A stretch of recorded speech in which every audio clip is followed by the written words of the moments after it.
जानकी, फूलों का प्रबंध हुआ कि ना? हाँ भाभी, जे रहे। सदैव विलंब कराती है। पर भाभी इस बार तो फूल समय से ही लाई थी। क्या हुआ जशोदा, अभी तो पूजा की तैयारी ना हुई? देखो ना मौसी, ये जानकी ना कुछ छूट ही जाता है इसके कारण। एकादशी की पूजा और व्रत आते ही जसोदा भाभी इतनी वग्र हो जाती है। ऐसो क्या होगा इस पूजा में?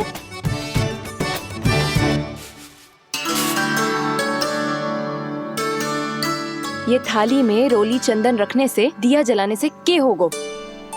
आपको पता भी है एकादशी का व्रत क्यों रखते हैं, क्या महत्व है इसका? लो, जे तो मैं जसोमती रानी से पूछना भूल ही गया। पर हाँ भगवान, मेरे लिए इतना ही पर्याप्त है कि इस व्रत को रखने से मेरे श्रीहरि हमसे प्रसन्न हो जाएंगे।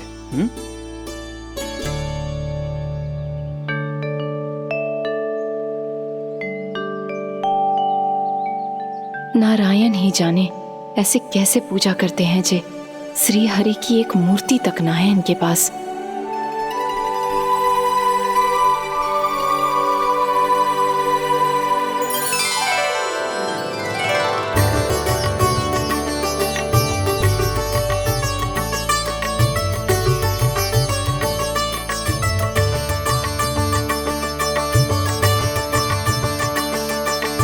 प्रभु, न तो मेरे पास मूर्ति है और ना तो इस व्रत के विधि विधान के बारे में मुझे जानकारी है और ना ही मुझे इसके महत्व के बारे में जानकारी है, पर फिर भी मैं करना चाहता हूं।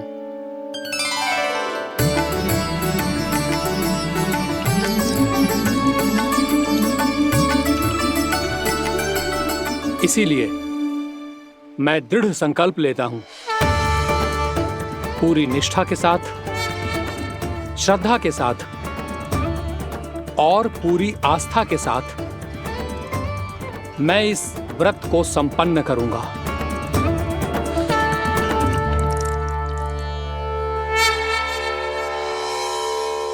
हम संकल्प लेते हैं कि एकादशी के व्रत को पूरी निष्ठा के साथ संपन्न करेंगे।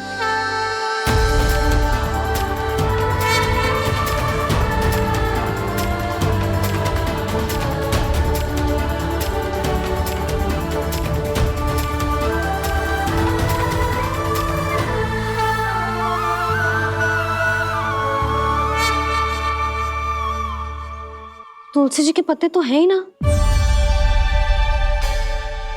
श्री नारायण को तुलसी जी के पत्ते के बिना भोग ना चढ़तो है। जानकी, तुलसी के पत्ते कहाँ हैं? भाभी मैं तो कब से यही पूछना चाह रही थी कि तुलसी के पत्ते लाऊं क्या, पर आप तो व्यस्त थी ना।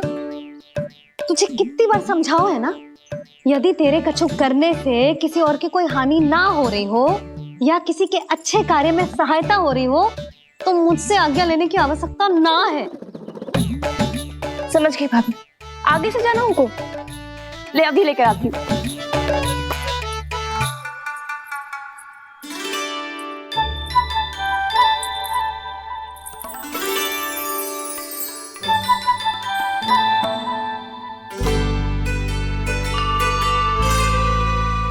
ताऊ, आपने पहले ये व्रत करो है?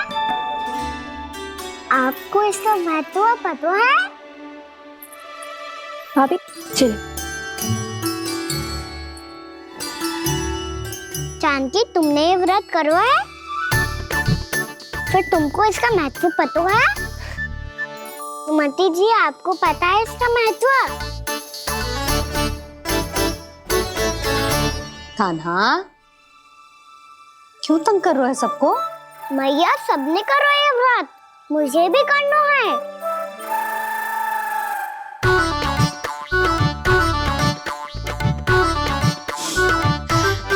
ये व्रत केवल बड़ों के लिए होती है लल्ला। जब आप ये व्रत कर सकती हो, बाबा कर सकते हैं, ये सारी गोपियां कर सकते हैं, वो भी कर सकते हैं, तो मैं क्यों ना कर सकता? क्योंकि तू कल तक भूखा ना रह पाएगो लल्ला। जब भक्त रह सकते हैं, फिर मैं क्यों नहीं रह सकता? मेरा अर्थ है कि नारायण के भक्त मैया। मैया मान जाओ ना, मुझे करने दो ना ये व्रत। अपनी लल्ला पे आप विश्वास ना है आपको? विश्वास है। अच्छा ठीक है, तू भी कर ले।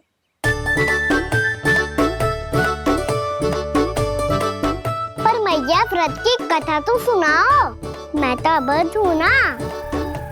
मुझे कैसा पता चलेगा कि ये व्रत करते क्यों है?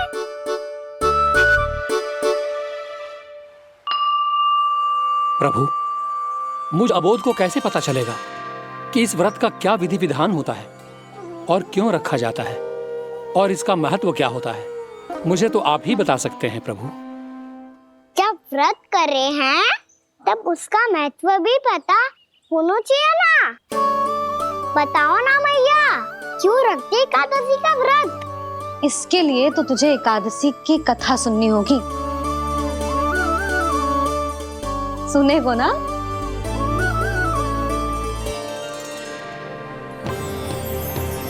वसुदेव सुतं देवं कंस चाणूरमर्दनम् श्रीहरि, यशोदा परमानन्दम् कृष्णं वन्दे जगद्गुरुम्। वाह प्रभु, अपने भक्तों को एकादशी व्रत का महत्व समझाने का अच्छा उपाय खोज निकाला है आपने।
अब सब जन एकादशी के व्रत की कथा ध्यान से सुनना, तभी जे व्रत पूरा माना जाएगा।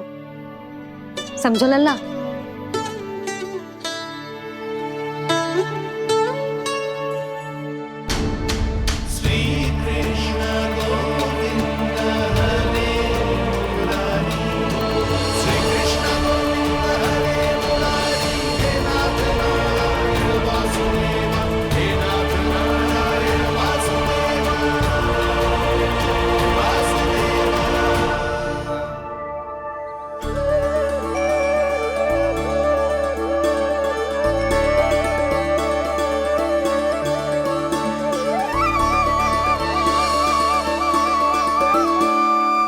सतयुग में चंद्रावती नाम के नगर में मूरा नाम का एक असुर राज्य करता था। ओम ब्रह्मदेवाय नमः। ओम ब्रह्मदेवाय नमः। ओम ब्रह्मदेवाय नमः। ओम ब्रह्मदेवाय नमः।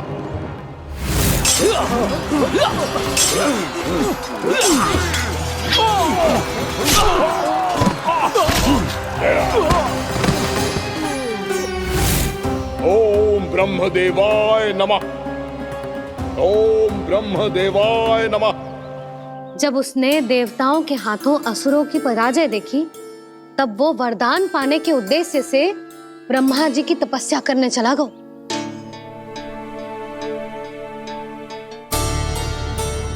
शीघ्र ही मूरा की तपस्या सफल हो गई और ब्रह्मदेव जी उससे प्रसन्न हो गए। ओम ब्रह्मदेवाय नमः। ओम ब्रह्मदेवाय नमः। ओम ब्रह्मदेवाय नमः। ओम ब्रह्मदेवाय नमः। ओम ब्रह्मदेवाय नमः। ओम ब्रह्मदेवाय नमः। ओम ब्रह्मदेवाय नमः। ओम ब्रह्मदेवाय नमः। ओम ब्रह्मदेवाय नमः। मूरा, प्रणाम ब्रह्मदेव। तुम्हारी तपस्या सफल हुई। बोलो, तुम्हें क्या वर चाहिए? सृष्टि के रचयिता ब्रह्मदेव, कृपया मुझे ऐसा वरदान दीजिए जिसकी सहायता से मैं त्रिलोकी विजयी बन जाऊं और कोई देवता मुझे पराजित ना कर सके। यहां तक कि देवताओं के रक्षक, सृष्टि के संचालक भगवान श्री विष्णु के लिए भी मैं अपराजय रहूं। तथास्तु, तथास्तु, तथास्तु।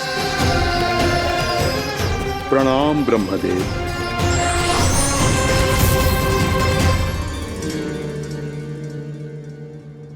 ऐसा वरदान पाकर मूरा बहुत अभिमानी होगा। यक्षों, किन्नरों, यहाँ तक कि देवताओं को भी युद्ध के लिए ललकारने लगो, पर किसी ने भी उसकी ललकार को स्वीकार ना करो, क्योंकि सभी उसकी शक्ति से बहुत भयभीत थे और उसके सामने युद्ध किए बिना ही अपनी पराजय स्वीकार करने लगे।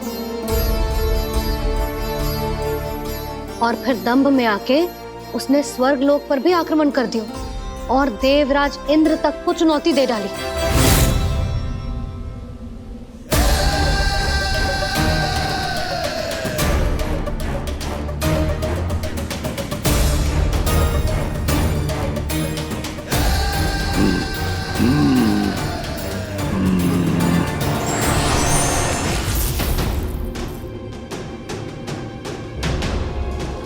मैं प्रतीक्षा कर रहा हूं देवराज, क्या उत्तर है तुम्हारा?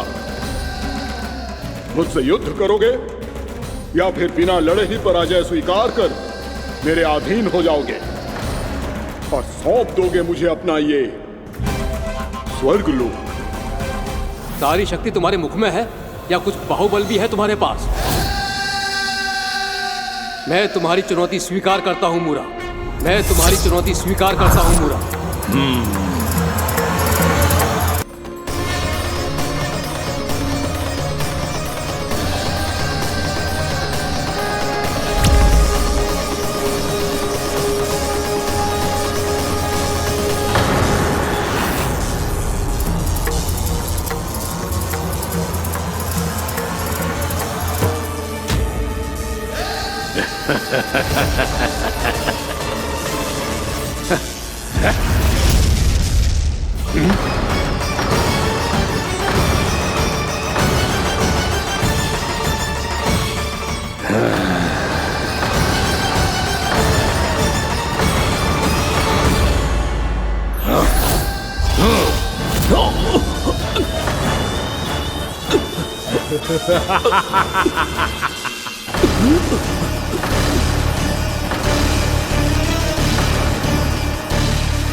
खैरिए देवगण, असुर राज मूरा को ब्रह्मदेव का आशीर्वाद प्राप्त है। आप में से कोई भी इन्हें पराजित नहीं कर पाएगा।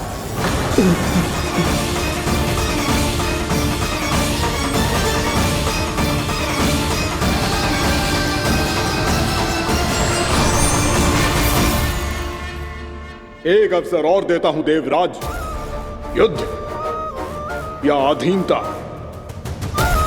क्या उत्तर है तुम्हारा देवराज?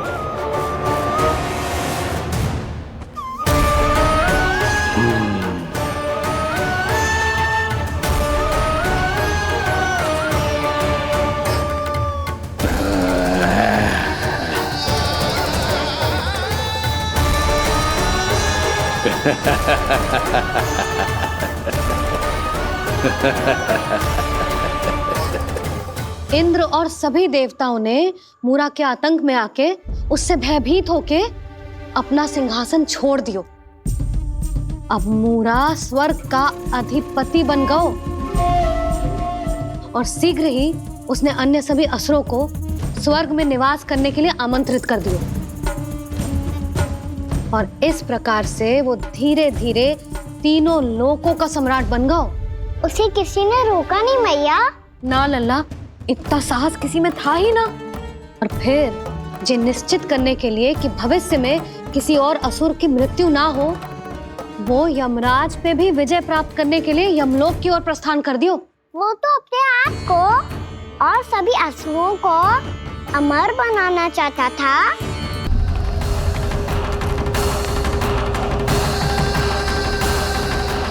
आप तो मेरी प्रतीक्षा में पहले से ही खड़े हैं यमदेव। तब तो आपने मेरी चुनौती के बारे में भी सुना ही होगा। कहिए, क्या उत्तर है आपका? मेरा स्वागत करके अपना राज्य त्यागेंगे या मेरा सामना करके अपने प्राण? हे असुर श्रेष्ठ, मैं आपकी अधीनता स्वीकार करने के लिए तैयार हूं। बस एक विनती है मेरी। शर्त को विनती का नाम देकर बहलाना चाहते हो मुझे यमराज? असुर राज मूरा के सामने शर्त रख पाओ, इतना सामर्थ्य नहीं है तुम में। इसका आभास है मुझे असुरराज, पर मैं आपकी अधीनता स्वीकार करूं इससे पहले आपको स्वामी धर्म का पालन करना होगा। मेरे पुराने स्वामी के क्रोध से मेरी रक्षा करनी होगी आपको। कौन है तुम्हारा पुराना स्वामी? भगवान श्री नारायण। और छोटी माँ, मूरासुर को तो श्री नारायण से भी रक्षा का वरदान प्राप्त था ना? यही तो श्री नारायण की लीला थी बलराम। पर वो राक्षस अपने दम में जे समझ ही ना पाओ कि वो क्या भूल करने जा रहे हैं, और पहुंच गो भगवान श्री नारायण को चुनौती देने के लिए।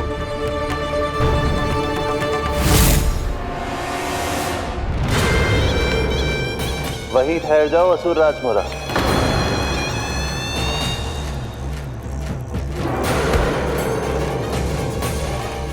यहाँ क्यों आए? आपको पराजित करने और ये वैकुंठ जीतने, ताकि मैं यमलोक का स्वामी बन सकूं। फिर आओ, युद्ध भूमि में मेरा सामना करो।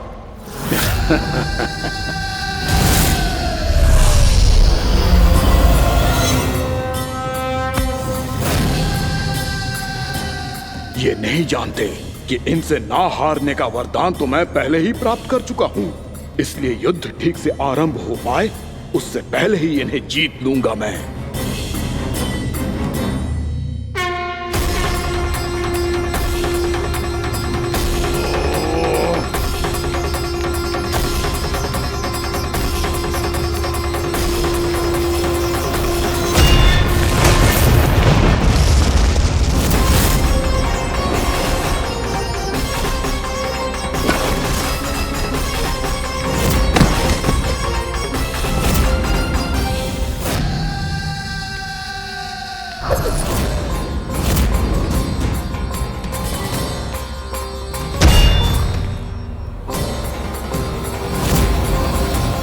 और इस प्रकार ये युद्ध वर्षों वर्षों तक चलता रहो।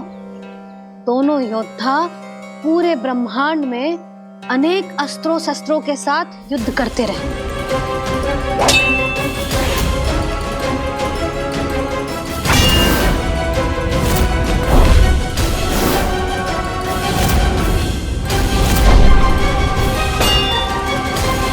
फिर क्या हुआ मैया?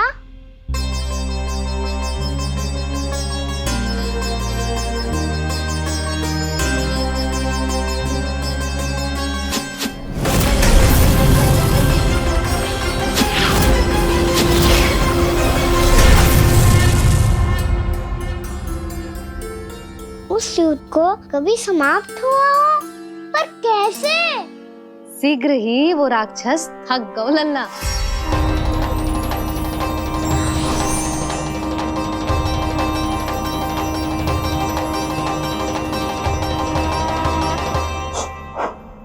खड़े खड़े देख क्या रहे हैं नारायण?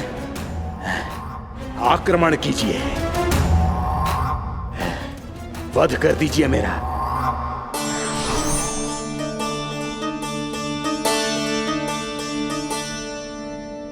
मैं तुम्हारी वीरता से प्रभावित हूं, इसीलिए इतनी थकान की स्थिति में मैं तुम जैसे वीर पर आक्रमण नहीं करूंगा। जाओ, विश्राम करो। यदि फिर से युद्ध करने की इच्छा हो तो तुम्हारा स्वागत होगा।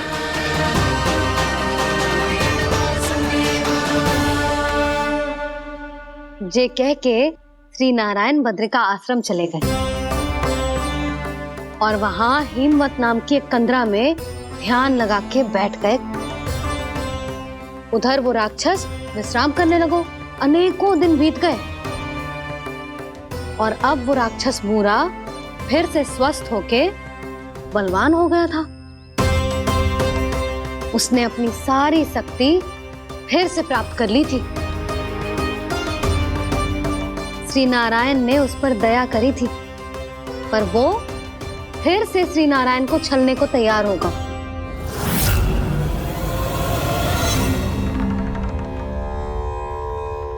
ध्यान में बैठे बैठे श्री नारायण योग निद्रा में चले गए,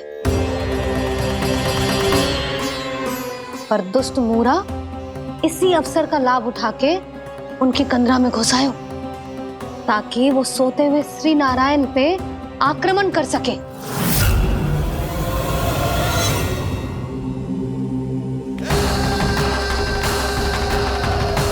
आज इस लंबे युद्ध को जीतकर अपने इस अंतिम शत्रु का भी अंत कर दूंगा मैं।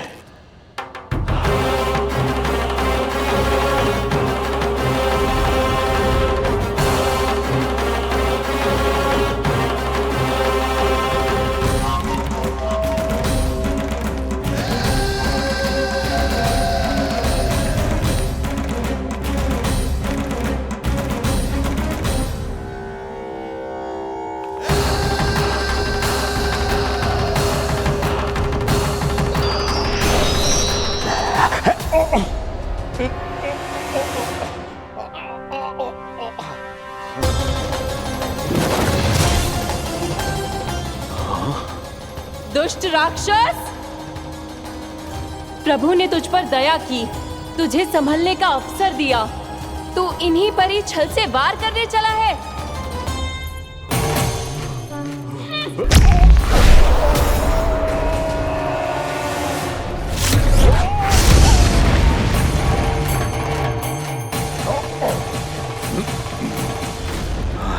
मैं अजय हूँ, मुझे कोई पराजित नहीं कर सकता। ब्रह्मा का वरदान है मुझे। तूने नारायण से अपराजय होने का वरदान मांगा था मूर्ख, उनकी शक्ति से नहीं। ध्यान से देख, मैं तेरी मृत्यु हूँ, मृत्यु।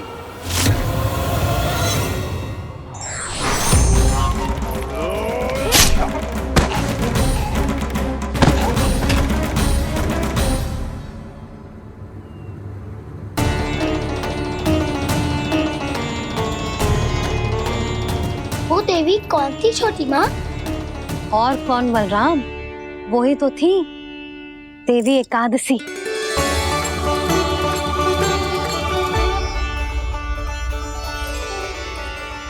मुझे क्षमा कीजिए प्रभु, आपकी आज्ञा के बिना ही युद्ध करके आपके शत्रु को मृत्यु के घाट उतार दिया। क्षमा नहीं, आपकी तो प्रशंसा होनी चाहिए देवी। असुर राज को मारकर आपने सभी देवताओं को मुक्त करवाया है। इस पापी के अहंकार से तीनों लोकों की रक्षा की है आपने। आप एकादशी की तिथि पर मेरी एकादश इंद्रियों से उत्पन्न हुई हैं। इसीलिए मेरे सभी भक्त आपको उत्पन्न एकादशी के नाम से जानेंगे। सभी तिथियों में आपका स्थान सर्वश्रेष्ठ होगा। जिस तरह आपने राक्षस के आक्रमण से मेरी रक्षा की है, उसी प्रकार एकादशी के दिन व्रत करके जो भी भक्त आपकी कथा सुनेगा, मैं स्वयं उसकी रक्षा करूंगा।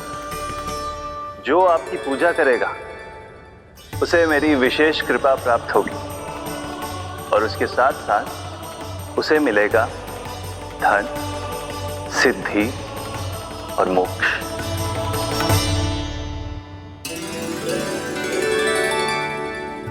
इसीलिए आज के दिन व्रत रखने का बहुत अधिक महत्व होता है। बोलो एकादशी मैया की जय। बोलो श्री नारायण भगवान की जय।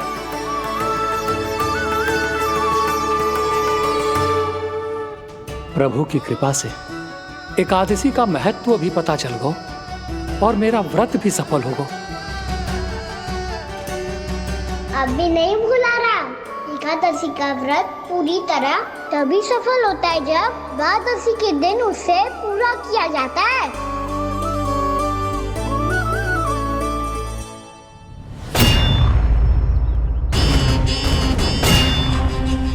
आवश्यक है आपको यह आभास होना कि उस विष्णु अवतार को पराजित करने के लिए आपके साधारण योद्धाओं में वो सामर्थ्य नहीं है। वो विष्णु अवतार कुछ अधिक ही असाधारण है।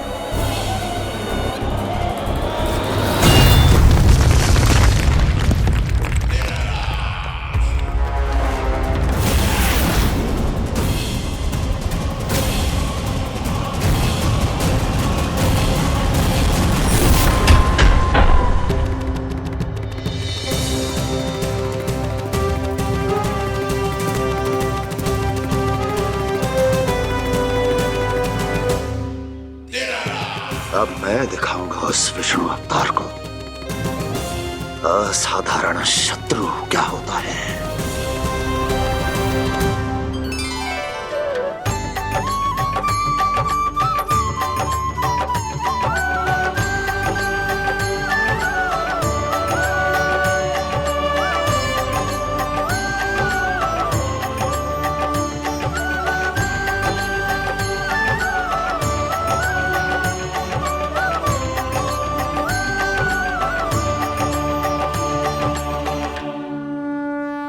मामा अधीर हो रहे हैं, पर मैया ने मुझे अभी तक बाहर जाने की आज्ञा नहीं दी है। अभी उन्हें किसी और राक्षस को यहाँ भेजने से रोकने के लिए मुझे ही कुछ करना होगा।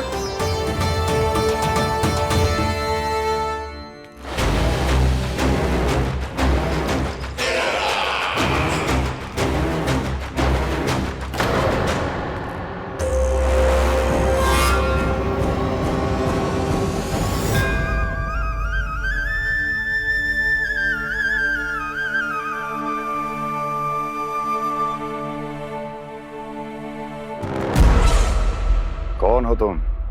बचपन से ही मुझे मारने का सपना देख रहे हैं, फिर मुझे ही नहीं पहचानते।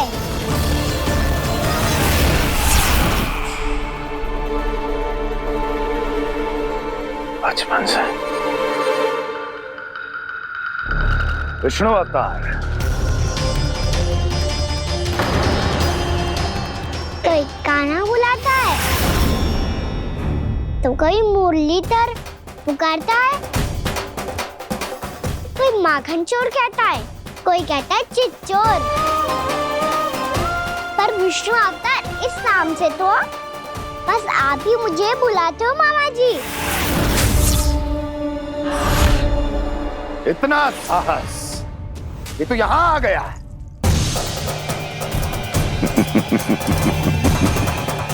यहाँ आ तो गया तू विष्णु अवतार, किंतु यहाँ से जीवित नहीं जाएगा। तेरे इस शीश को तेरे धड़ से अलग कर दूंगा मैं।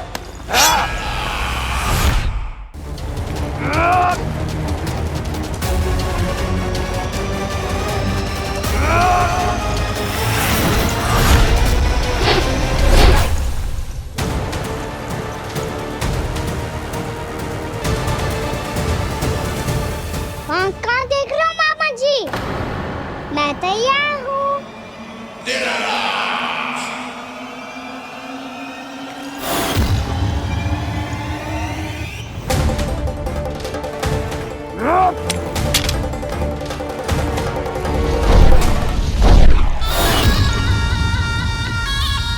मामा जी, आप सदैव इसी तरह क्रोध में रहते हो क्या?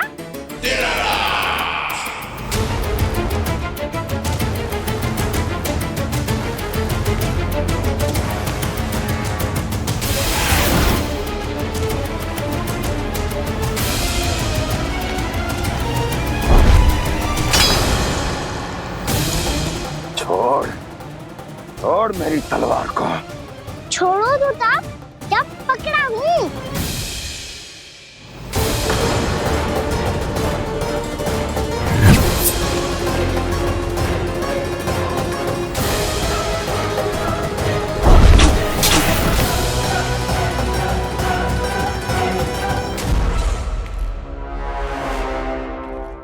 मामा जी,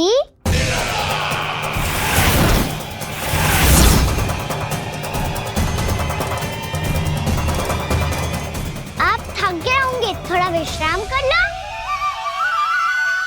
आपका तो पता नहीं, मैं अवश्य से थक गया हूँ।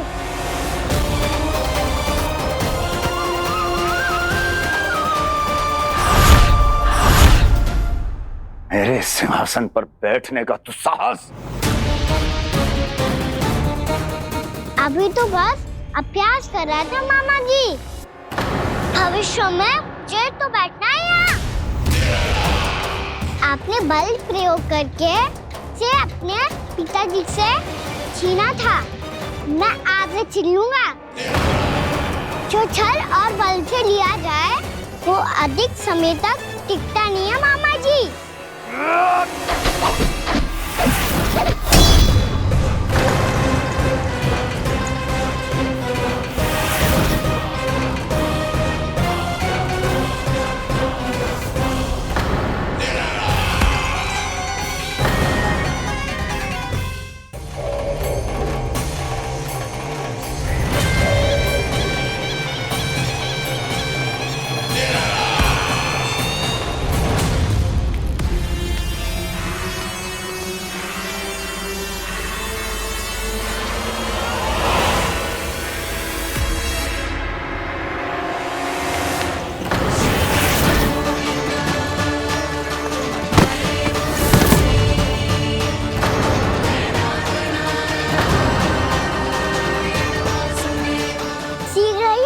सिंहासन छोड़ना होगा।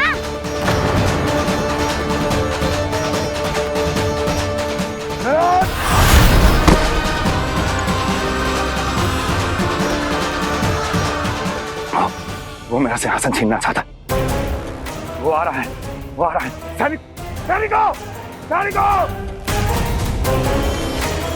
दुर्जन, बंद कर दो सभी द्वार और घरों के, सब के सब। इसकी हर संभावना पर इतना कड़ा पहरा बिठा दो कि ना तो कोई महल के भीतर आ सके, ना कोई बाहर जा सके। मुझे महल की चप्पे चप्पे की सूचना चाहिए। जाओ।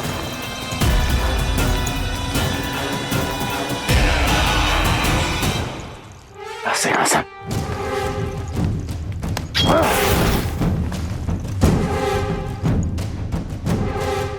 अब आ, दुष्ट मायावी, छलिया विष्णु अवतार, मैं कंस तेरी प्रतीक्षा कर रहा हूँ। देखता हूँ मेरे सिंहासन पर कैसे बैठता है तू। मुझे तो बस कुछ समय चाहिए था, वो मिल गया। अब करते रहिए आप प्रतीक्षा।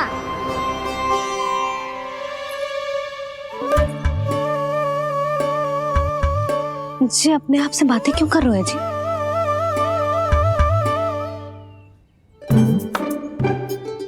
आप मुस्कुरा क्यों रहे हो?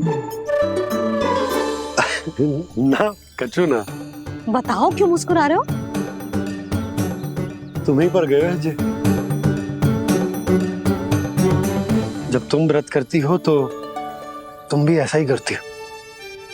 इसी प्रकार भूख अधिक लगने पर अपना ध्यान भटकाने के लिए स्वयं से ही बड़बड़ाती रहती। होगा। आपको तो बस मेरा उपहास उड़ाने के लिए बहाना चाहिए।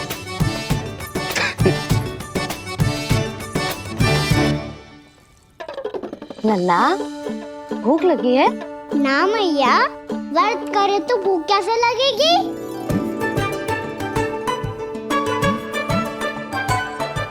यदि लगी हो तो छोटे बालकों को थोड़ी बहुत भूल चूक क्षमा होती है। कछु ना तो फल तो तू खा ही सकते है। अब तो पूरे नियम और विधि विधान से व्रत तोड़ूंगा। कल द्वादशी के सुबह मुहूर्त के अनुसार। ठीक।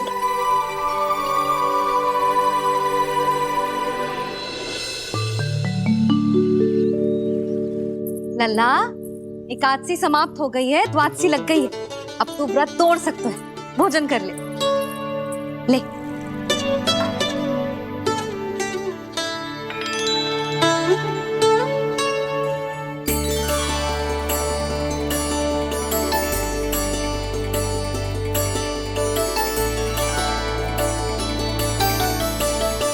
आज तो कार्य कर लीजिएगा।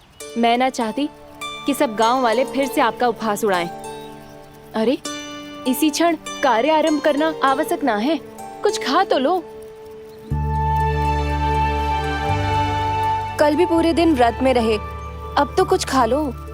ना ना, अभी बिल्कुल भूख ना है। और हाँ भगवान, तुम्हें चिंता करने की आवश्यकता नहीं है। आज मैं किसी को भी 2 शब्द कहने का अवसर नहीं दूंगा। अरे, कुछ खाओगे पियोगे नहीं तो कैसे रहोगे?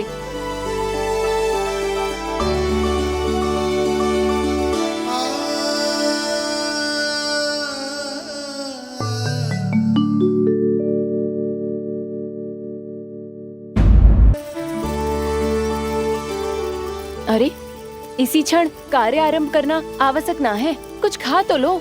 ना ना, अभी बिल्कुल भूख ना है। और हाँ भगवान, तुम्हें चिंता करने की आवश्यकता नहीं है। आज मैं किसी को भी 2 शब्द कहने का अवसर नहीं दूंगा।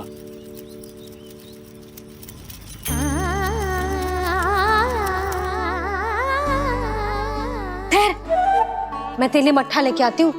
व्रत के बाद पीने से पेट ठंडा रहता है। रुक।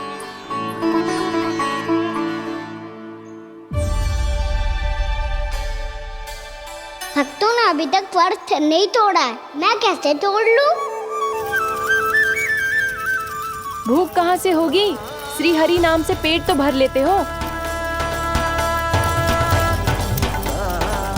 श्री हरि श्री हरि श्री हरि।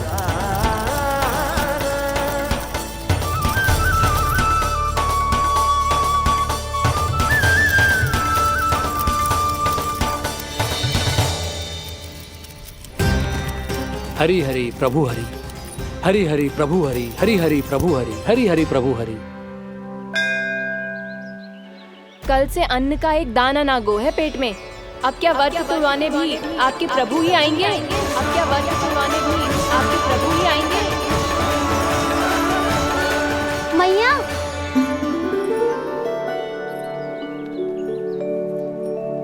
मैया पहले व्रत तोड़ के कछु खा तो लो। अभी ना, लौट के आने के बाद। हाँ,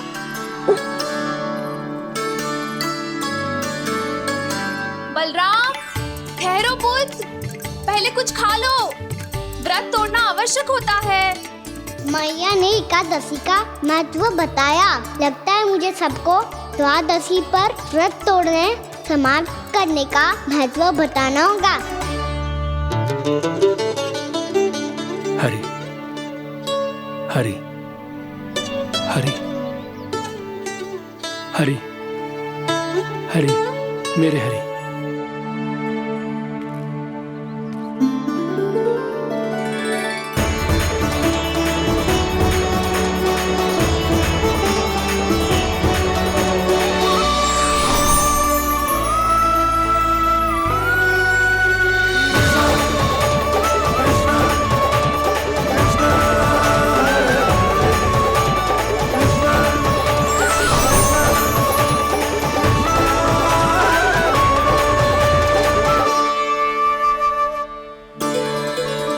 अभी अभी तो मैंने बच्चों की मां को वचन दिया था कि आज किसी को शिकायत करने का अवसर ना दूंगा, और अब मैं प्रभु श्री हरि की कल्पना जसोमती रानी के लल्ला में ही करने लगा। ना ना, ये ठीक ना है।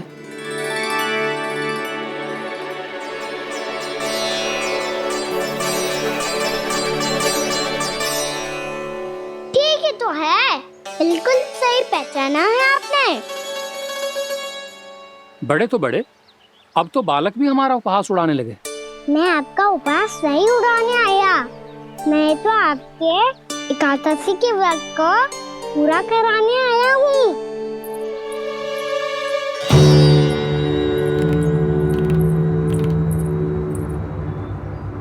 कान्हा,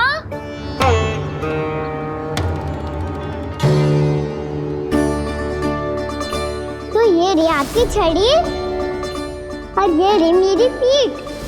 सेक बिना ताकत तोड़। आज तो इसकी पीठ सेक के रहूंगी मैं। मैया घर पे भूखी मुझे ढूंढ रही होगी। लो आज द्वादशी के दिन पहले प्रहर में भोजन करके अपना एकादशी का व्रत पूरा करो आप। धन्यवाद राजकुमार, पर अभी हमें भूख नहीं है। बहुत सारा काम पड़ा है और अभी थोड़ी ही देर में शंकरी बहन भी अपनी मटकी लेने आती होंगी।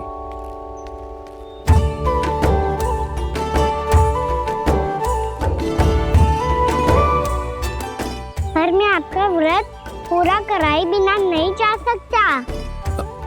भला क्यों? भक्त भूखा रहे और भगवान खा ले, ऐसा हो सकता है भला?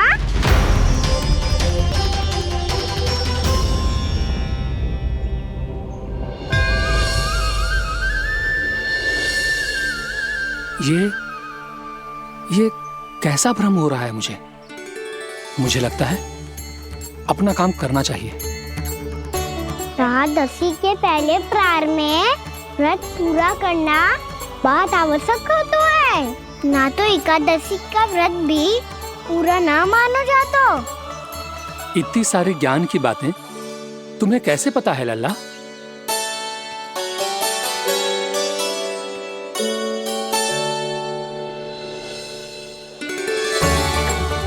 जैसे एकादशी की कथा होती है, वैसे द्वादशी की महिमा भी एक बहुत महत्वपूर्ण कथा है।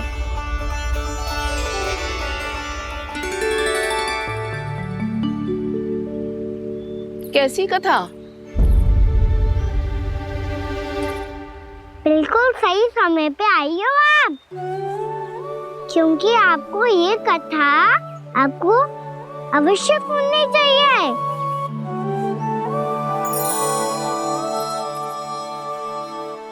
मुझे क्यों? पहले सुन तो लियो, फिर स्वयं ही पता चल जाएगा।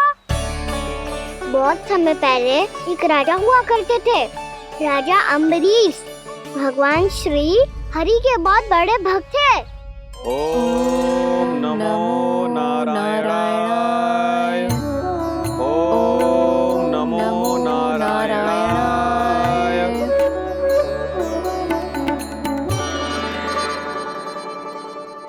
नेक पुण्य के काम करते थे वो। अपनी पत्नी के साथ हरि का नाम जपते रहते थे। उन्होंने 12 माह एकादशी का व्रत करो निर्जल पास किया, और जब उनकी 12वीं एकादशी का व्रत द्वादशी के दिन तोड़ने का समय हुआ, तभी महर्षि दुर्वासा अपनी 100 शिष्यों के साथ उनके महल में पधारे।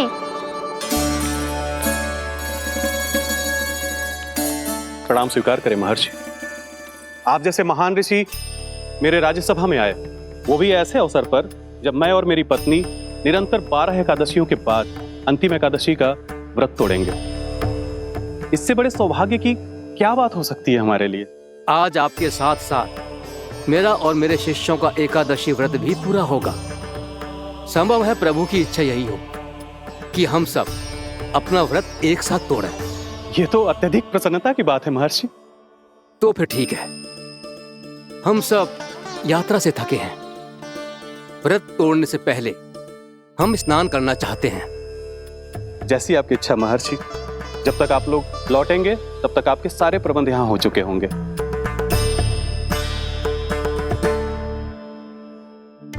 महर्षि दुर्वासा स्नान करने गए थे, पर उन्हें लौटने में विलंब हो रहा था, और इधर द्वादशी पर व्रत पूरा करने का मुहूर्त बीता जा रहा था।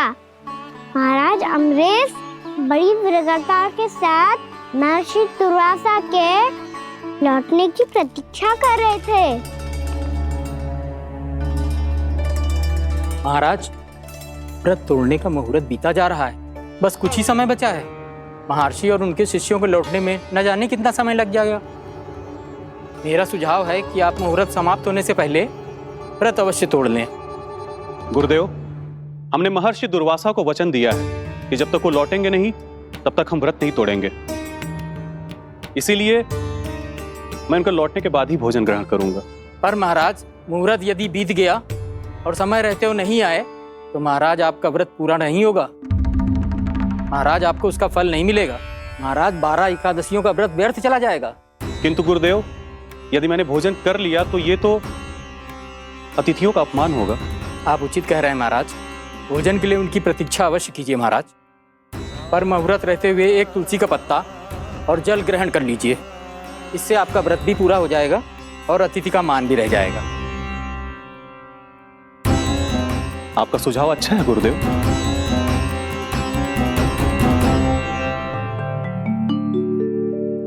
जैसे ही महाराज ने तुलसी का पत्ता खाया, वैसे ही महर्षि दुर्वासा लौट आए। महाराज,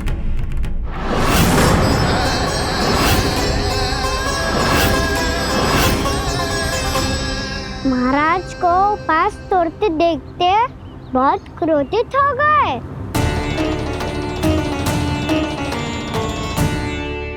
बहुत बड़े भक्त हैं आप, परंतु आप ये नहीं जानते अपने अतिथियों के साथ कैसा व्यवहार करना चाहिए।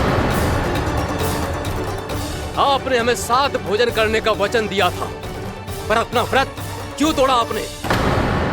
महर्षि, मैंने भोजन नहीं ग्रहण किया। कहीं मुहूर्त न निकल जाए इस कारण मैंने एक तुलसी का पत्ता ग्रहण कर लिया। 56 भोग खाया हो या एक पत्ता, अपना व्रत तोड़कर अतिथियों का अपमान किया है, मेरा अपमान किया है। अब आपको दंड भोगना होगा ताकि आप सीख पाएं कि अतिथियों के साथ कैसा व्यवहार होना चाहिए। महर्षि, आप जो भी दंड मुझे देंगे मुझे स्वीकार है, किंतु आप क्रोधित मत होइए। क्रोध का कारण आपने दिया है महाराज। एक महर्षि का अपमान करके राक्षसी प्रवृत्ति का परिचय दिया है आपने। इसीलिए अब एक राक्षसी आपको दंड देगी।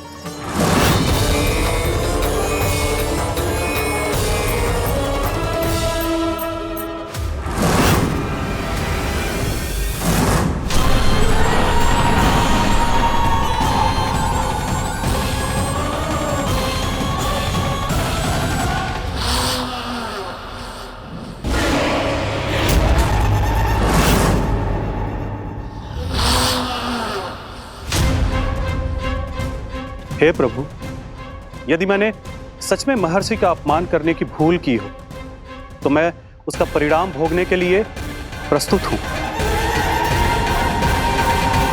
ओम नमो नारायणाय, ओम नमो नारायणाय नमः। महर्षि दुर्वासा को यह आभास ही नहीं था कि महाराज अम्बरीश ने उनका अपमान नहीं किया था। फिर भी उसे अपमान मान के वो श्री नारायण के भक्त पे संदेह कर रहे थे। मैंने भी तो भोला राम की भक्ति पे संदेह किया था। हे नारायण, ये क्या पाप हो गया मुझसे? संदेह किसी अपमान से कम ना हो तो, और भगवान सब सह सकते हैं, पर उनके प्रिय भक्तों का अपमान सहन ना कर सकते। इसीलिए उन्होंने अस्थिचेप करने का निर्णय लिया।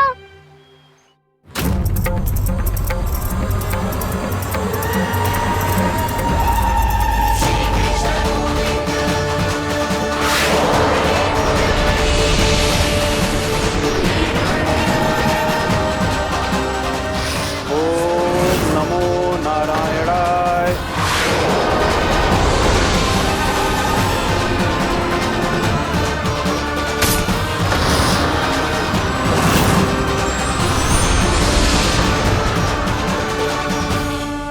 और फिर भगवान का वो सुदर्शन चक्र महर्षि दुर्वासा के पीछे पड़ गया। ये चक्र तो मेरी ओर बढ़ रहा है। ओम नमो नारायणाय। ये कैसे संभव हो सकता है? कोई रोको इसे, कोई रोको इसे।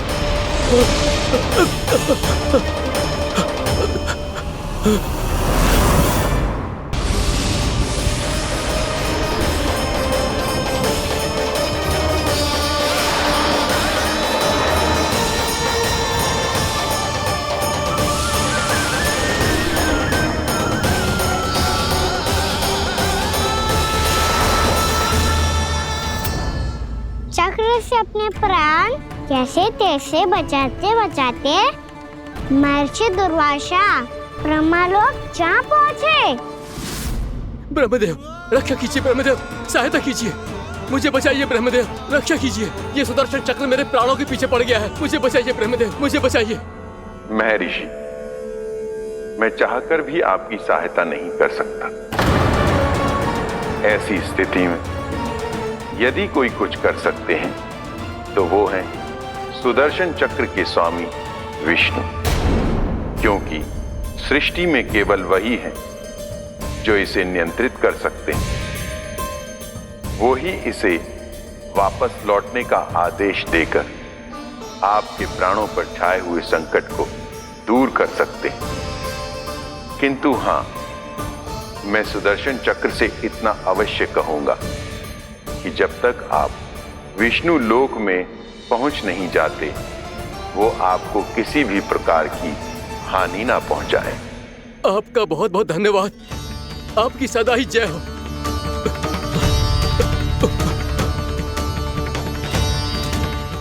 फिर क्या था? भागते भागते महर्षि दुर्वासा सीधे भगवान श्री हरि के शरण में बैकुंठ पहुंच गए। त्राहिमाम प्रभु, त्राहिमाम, मुझे बचाइए, मेरी सहायता कीजिए प्रभु, मेरी सहायता कीजिए। मैं आपके इस चक्र और ऊर्जा से नहीं भाग सकता प्रभु, कृपया करके अपने सुदर्शन को रोकिए, इसे वापस लीजिए प्रभु। यह असंभव है महर्षि। एक बार सुदर्शन चक्र मेरे हाथों से छूट जाए तो अपना उद्देश्य पूरा किए बिना, मेरे भक्तों की रक्षा किए बिना वापस नहीं लौटता। कोई तो उपाय होगा प्रभु, कृपया करके मेरे प्राण बचाइए प्रभु। मैं सुदर्शन की ऊर्जा से जलकर भस्म नहीं होना चाहता प्रभु। आप जो कहेंगे मैं करूंगा प्रभु, मेरी सहायता कीजिए प्रभु, मेरी सहायता कीजिए। मुझे नहीं लगता कि आप वो कर पाएंगे। मैं अवश्य करूंगा, मैं अपनी प्राण रक्षा के लिए कुछ भी करूंगा प्रभु। आपने मेरे भक्त राजा अम्बरीश को भक्ति का कर्तव्य निभाने के लिए अपमानित और दंडित किया है महर्षि, पर भक्त की रक्षा करना भगवान का कर्तव्य है। इसलिए यदि आप भक्त राजा अम्बरीश के पास जाकर क्षमा याचना करें और यदि वो आपको क्षमा कर दे तो ही ये चक्र आपके प्राण लिए बिना लौट सकता है। अन्यथा आप तो जानते हैं महर्षि, मेरे भक्त का अपमान मेरा अपमान। भक्त का अपमान भगवान के अपमान से कम ना हो तो है। महर्षि दुर्वासा को भी ये बात समझ आई और फिर उन्होंने महाराज अम्बरीश से क्षमा याचना की। महाराज महाराज महाराज महाराज महाराज, मुझे क्षमा करें महाराज, मुझसे बहुत बड़ी भूल हो गई महाराज, मुझसे बहुत बड़ी भूल हो गई महाराज। महर्षि, आप हमारे चरण छुए ये उचित नहीं। महाराज, महाराज अम्बरीश, आप नारायण के सच्चे भक्त हैं। मैंने आपको अपमानित किया, दंडित करने का प्रयास किया महाराज। इस अपराध के लिए मुझे क्षमा कीजिए महाराज, और इस सुदर्शन चक्र से मेरे प्राण बचाइए महाराज।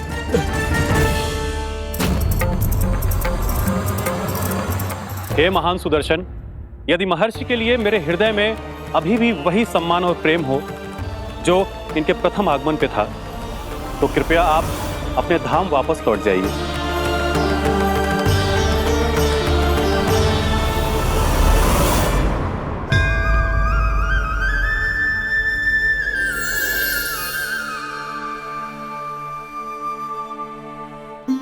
आपका बहुत बहुत धन्यवाद महाराज अम्बरीश। मैं आपको आशीर्वाद देता हूं कि आप देवराज इंद्र के समान शक्तिशाली हों। आपकी कीर्ति का पताका 10 दिशाओं में फहराए। मेरी बस एक ही इच्छा है महर्षि, कि मैं आपके साथ अपना उपवास तोड़ सकूं। अवश्य महाराज, हम सब भोजन आपके साथ करेंगे और अपने आप को नारायण की सेवा में अर्पित करके व्रत को पूरा करेंगे, क्योंकि आज जो यहाँ हुआ है उससे सिद्ध हो चुका है कि एकादशी व्रत का फल द्वादशी की सुबह भोजन करने से ही प्राप्त होता है। इस कथा से हमें पता चलता है कि सभी को द्वादशी के सुबह भर पेट भोजन करके एकादशी का व्रत पूरा करना चाहिए। और दूसरी बात, भगवान की सच्ची भक्ति अपमान कभी ना करना चाहिए। उनके साथ सदैव प्रेम से व्यवहार करना चाहिए। यही भगवान को सबसे अधिक प्रिय है। भैया भोलाराम, मैंने भी श्री हरि पे तुम्हारे विश्वास का उपहास उड़ाया था, मुझे क्षमा कर दो। ना ना, आप क्षमा मांगकर मुझे लज्जित मत करो। आप तो मेरी बहन जैसी हैं। जब महर्षि दुर्वासा जैसे महान ऋषि को भी प्रभु के भक्त से क्षमा मांगनी पड़ी, तो मैं तो बहुत ही तुच्छ हूँ।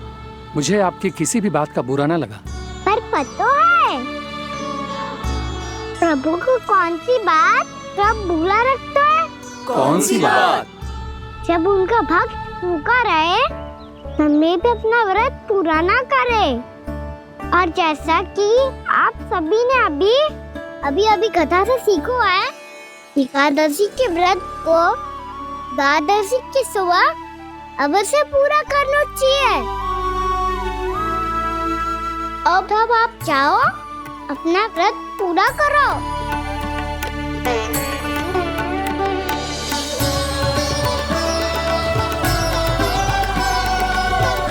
मैं आपके लिए जल लेके आती हूँ।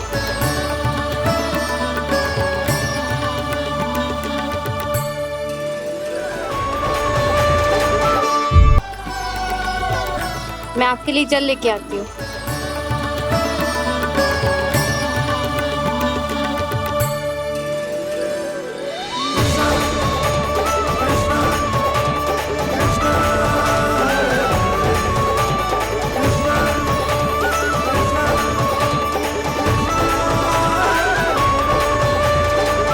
लो खाओ।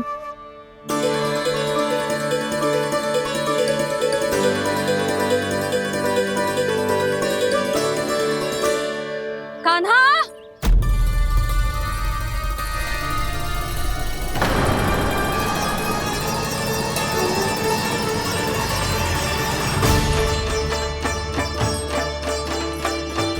बोलो काका, सिगरेट छुपा लो मुझे, मैया आ रही है, बहुत क्रोध में लगती है।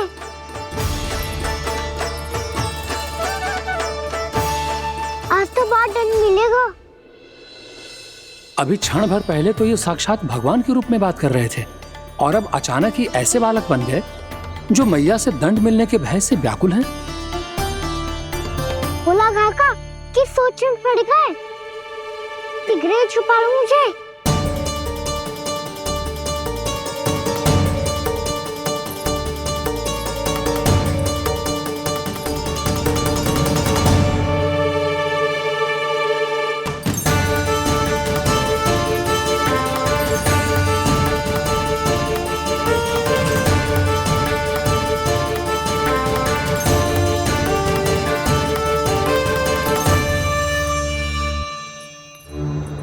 भोलानाथ जी, कान्हा को देखो है क्या?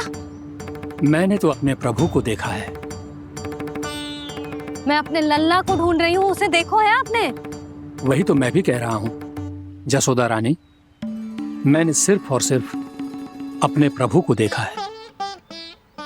ये तो अब भी अपनी भक्ति में ही खोया हुआ है। इससे पूछ के कछु लाभ ना है, मुझे ही ढूंढना पड़ेगा।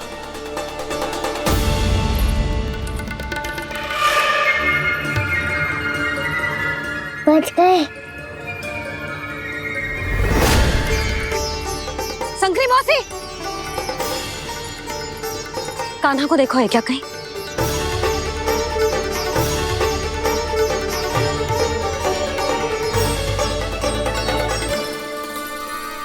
बोला काका, मुझे सिगरेट निकालो ना यहाँ से, भैया फिर से इधर ही आ रही है। सब कहते थे श्री हरि मेरे घर ना आ सकते। देखो आज प्रभु आ गए, उन्होंने अपने हाथ से मेरा व्रत पूरा कराया। हाँ, आते हैं और आगे भी आएंगे हमारे श्री हरि हमसे मिलने, और आके मोक्ष देंगे, है ना?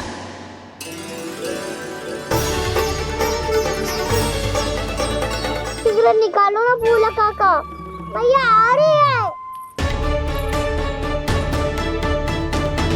मैं ना निकालूं? क्यों? मेरा अर्थ है मैं निकालूंगा, अवश्य निकालूंगा, पर तब तक नहीं निकालूंगा जब तक आप मेरी सारी बातें मान नहीं लेते हैं। कौन सी बात? प्रभु, मुझे मोक्ष प्रदान कर दीजिए प्रभु। तथास्तु। ना ना ना ना प्रभु, मेरे साथ साथ मेरे परिवार को भी मोक्ष दे दीजिए। तथास्तु। अब तो निकाल दो, मैया देख लेंगी। ना प्रभु, मेरे परिवार के साथ मुझसे जुड़ी हुई हर वस्तु, जीव जंतु, प्राणी, गाय बैल भैंस, सभी को मोक्ष प्रदान कर दीजिए प्रभु। तथास्तु। प्रभु, आप सच में अद्भुत हैं। मैंने जो मांगा आपने बिना सोचे समझे सब प्रदान किया। मैं ही अपनी मांगे बढ़ाता रहा। प्रभु, प्रभु मुझे क्षमा कर दीजिए। प्रभु मुझे क्षमा कर दीजिए।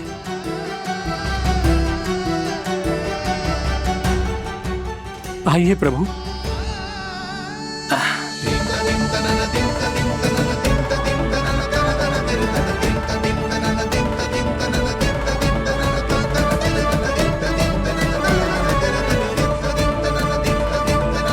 प्रभु, आप तो प्रभु हो, हरि हो, भगवान हो।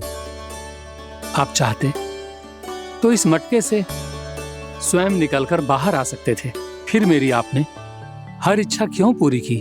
क्योंकि मेरे भक्त की इच्छा पूरी करने में मुझे भी प्रसन्नता मिलती है। ना तो मैं अपने भक्तों का अपमान सह सकता हूँ और ना ही उनकी इच्छा अधूरी रहने दे सकता हूँ।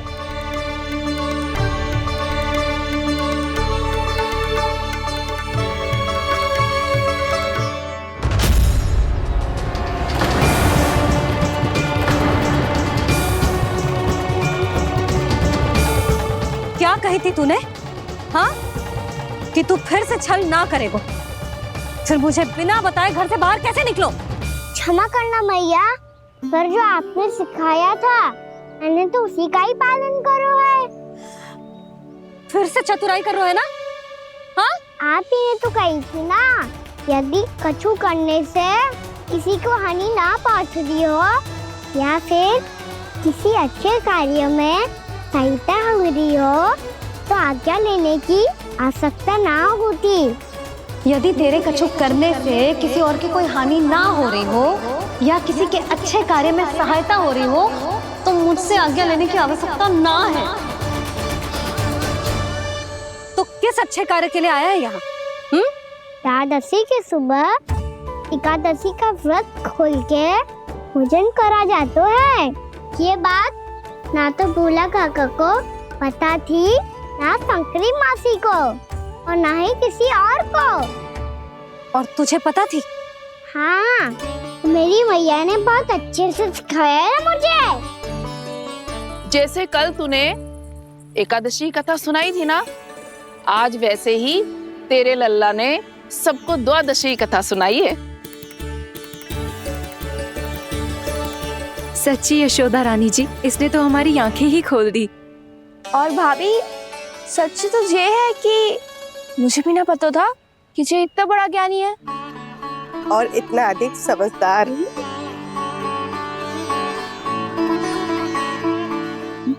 द्वादशी की कथा? वो तो मैंने इसे कभी सुना ही ना है। फिर इसे कैसे पता थी? रानी जी, जो स्वयं भगवान हैं, भला उन्हें कैसे कुछ नहीं पता होगा? मैंने तो इन्हें पहचान लिया। और हाँ, आप सब लोग भी इन्हें अपने अंतर मन की आंखों से देखिए, हो सकता है इन्हें पहचान पाएं। ये कोई और नहीं है, श्री नारायण है, मेरे श्री हरि, मेरे प्रभु। जय श्री हरि।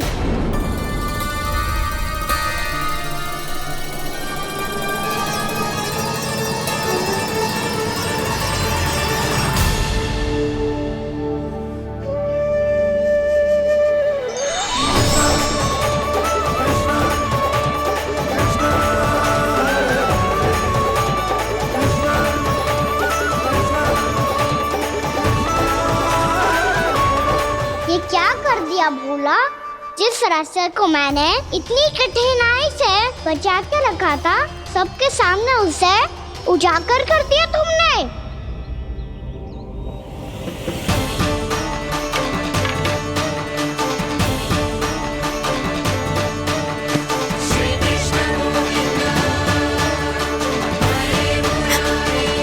नारायण, नारायण, श्री नारायण।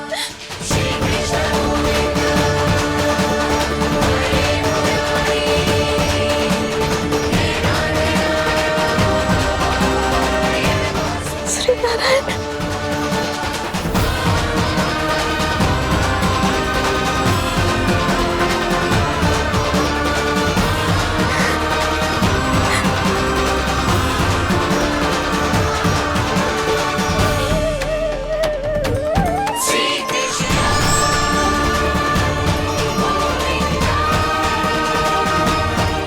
श्री नारायण प्रभु।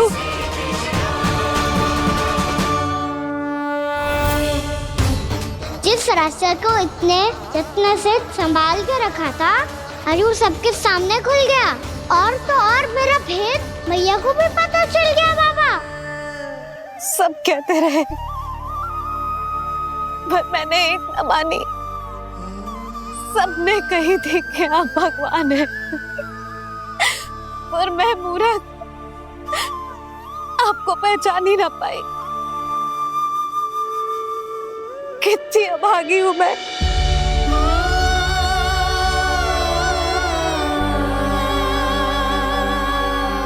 जिस मुंह से मुझे आपकी महिमा गानी चाहिए थी,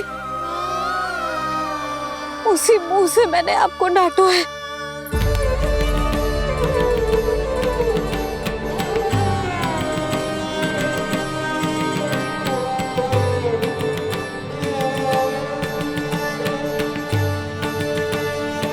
जिन हाथों से मुझे आपके चरण छूने चाहिए थे, उन हाथों से मैंने आपके कान पकड़े।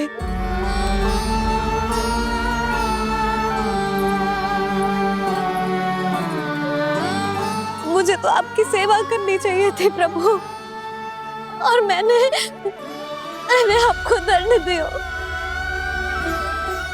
आपको घर से बांध दियो।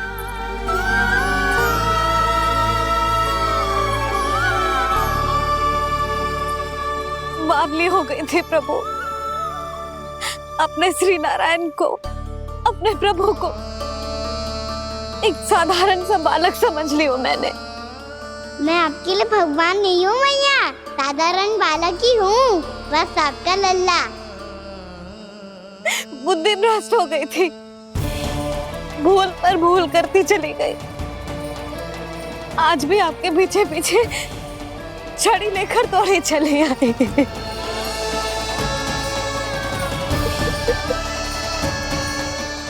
अपने आप को दोष मत दो मैया, आपके ममता के लिए तो जन्म लिया है मैंने। हमारा से मन बदलने मत दो। मेरे लिए वही पुरानी मैया बनी रहो आप, और मुझे रहने दो आपका वही नटखट लल्ला। मुझे क्षमा कर दो प्रभु, मुझे क्षमा कर दो। बाबा ये कैसा अंत हो गया आज? मैया तो मुझे भगवान मानने लगी, पर मैं इसे स्वीकार नहीं कर सकता। अभी नहीं बाबा, इतनी शीघ्र नहीं। आप ऐसे खड़े क्यों बाबा? कुछ ऐसा करो ना कि मैया फिर से मेरे मैया बन जाए। उनकी दृष्टि में भक्ति नहीं, ममता चाहिए मुझे। कान्हा, मेरे सामर्थ्य में हो तो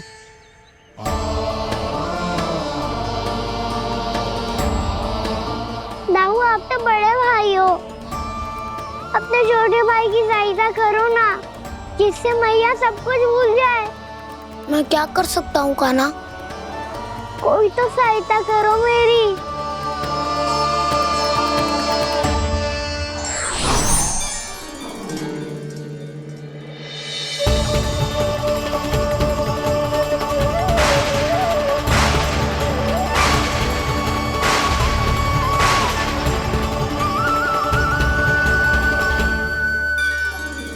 अपने आप को संभालिए प्रभु।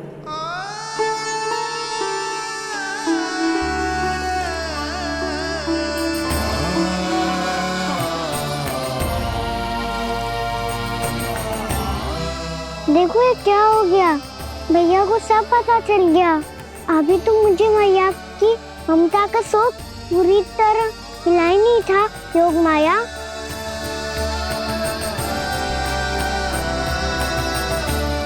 मेरी सहायता करो ना। कितनी अद्भुत है ममता की शक्ति। भगवान को भी एक साधारण बालक बना देती है। बालक की बना रहना चाहता हूँ मैं, नहीं चाहता दिव्य होना, नहीं चाहता भगवान बनना। बस मैया की गोद में रहकर ममता की रस से सेम को भिगो जाता हूँ। इनकी डांट फटकार का सुख पाना चाहता हूँ। कुछ भी करे योग माया, पर इन सबको भुला दो मेरा सत्य।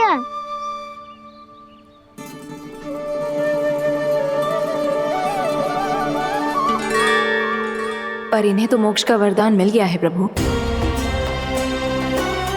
इसलिए इनके लिए समय की गति को लौटा पाना संभव नहीं होगा। प्रभु, अब मुझे ये सब भूलने की कोई आवश्यकता नहीं है। मुझसे जो त्रुटि हुई है अब वो दोबारा कभी नहीं होगी, और आज के बाद आपका ये सत्य मैं किसी को नहीं बताऊंगा प्रभु, क्योंकि मुझे पता चल गया है कि आपका यशोमती मैया के लल्ला बने रहना कितना आवश्यक है।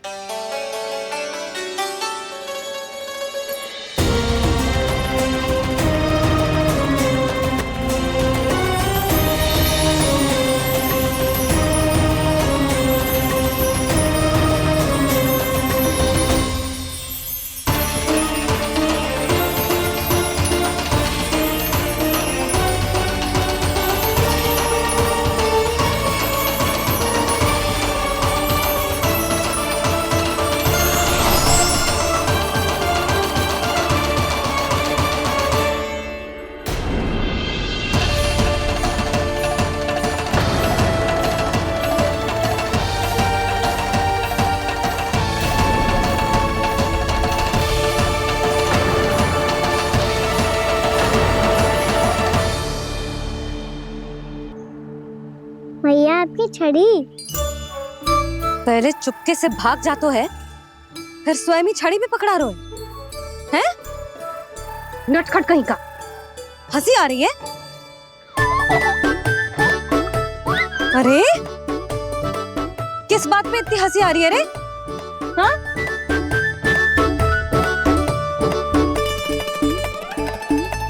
आपकी लीला अद्भुत है प्रभु, और अद्भुत है आपका मैया के प्रति प्रेम।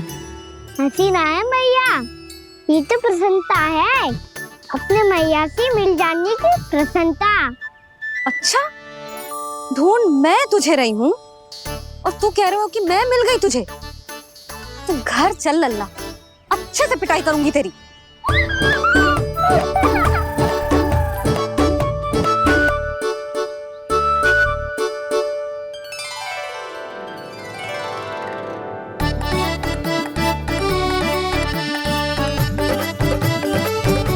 पिटाई से गाल लाल होंगे ना तेरे, तब हंसी बंद होगी तेरी। चल।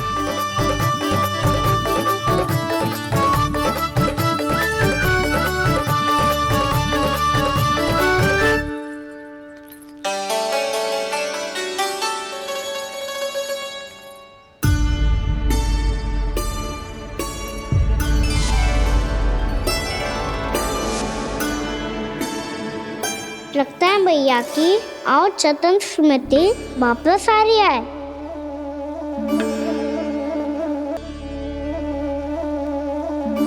यशोदा, क्या होगो? ना कछु ना। आपको बताऊंगी तो और हंसेंगे मुझ पे।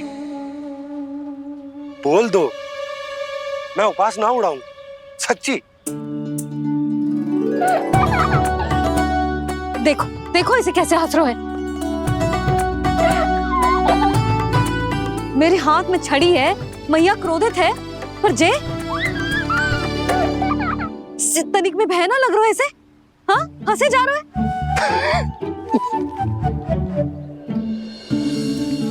दोनों बाबा लल्ला एक जैसे। चल तू चल चल। दाऊ आप तो बड़े भाई हो, अपने छोटे भाई की सहायता करो ना, जिससे मैया सब कुछ भूल जाए। सुबल, तू कच्चू खा क्यों ना रो है? व्रत ही करना था तो बलराम के जैसे कल कर ले। तो कल तो एकादशी भी थी।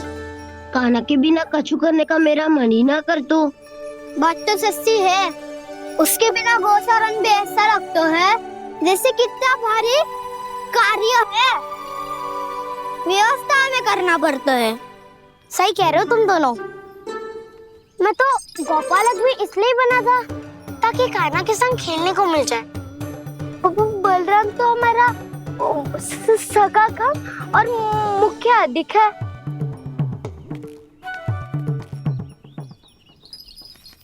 रुक जाओ, तुम सब कुछ देर विश्राम कर सकते हो।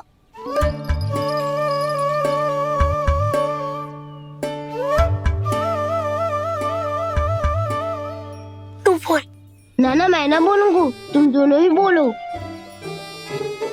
और तुम सबका सखा पहले हूँ और टोली का मुखिया बाद में, इसलिए घबराने की आवश्यकता नहीं है। जो भी बात है बिना हिचक बता सकते हो मुझे। तो फिर कुछ ऐसा करो ना कि कान्हा फिर से हमारे साथ गोचारण करने के लिए आने लगे।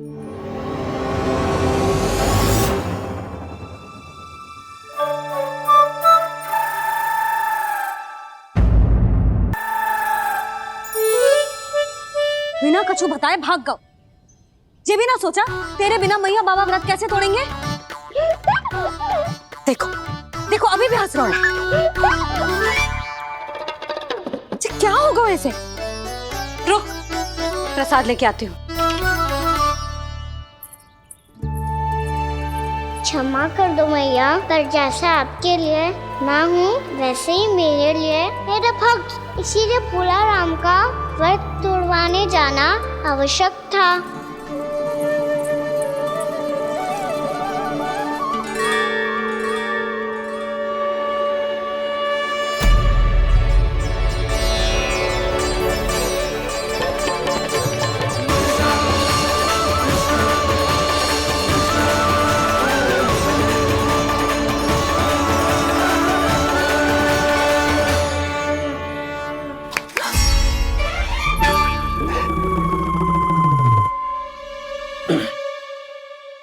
सुधा, फिर से खो गई तुम। अरे कौन से स्वप्न लोक में चली जाती हो तुम बार बार? हमें भी बताओ। माया का प्रभाव ममता पर अधिक समय तक नहीं रह पाता प्रभु। अरे बोलो ना यशोदा, क्या सोच रही थी?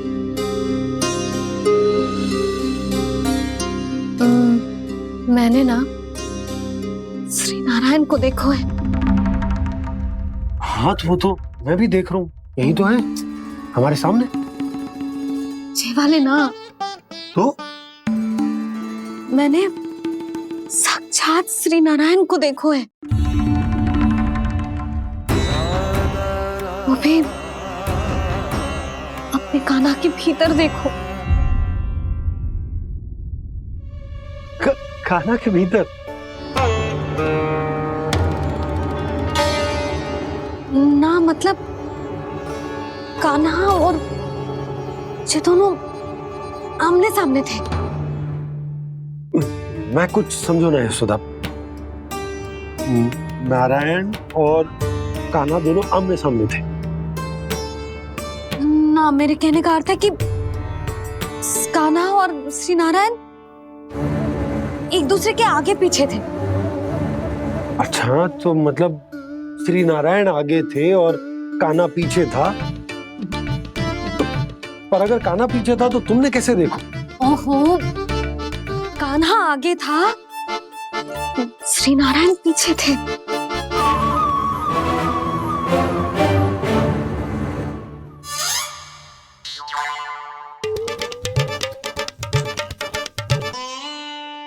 यशोदा, एक बार फिर से सोचकर बताओ कि नारायण आगे थे या कान्हा आगे?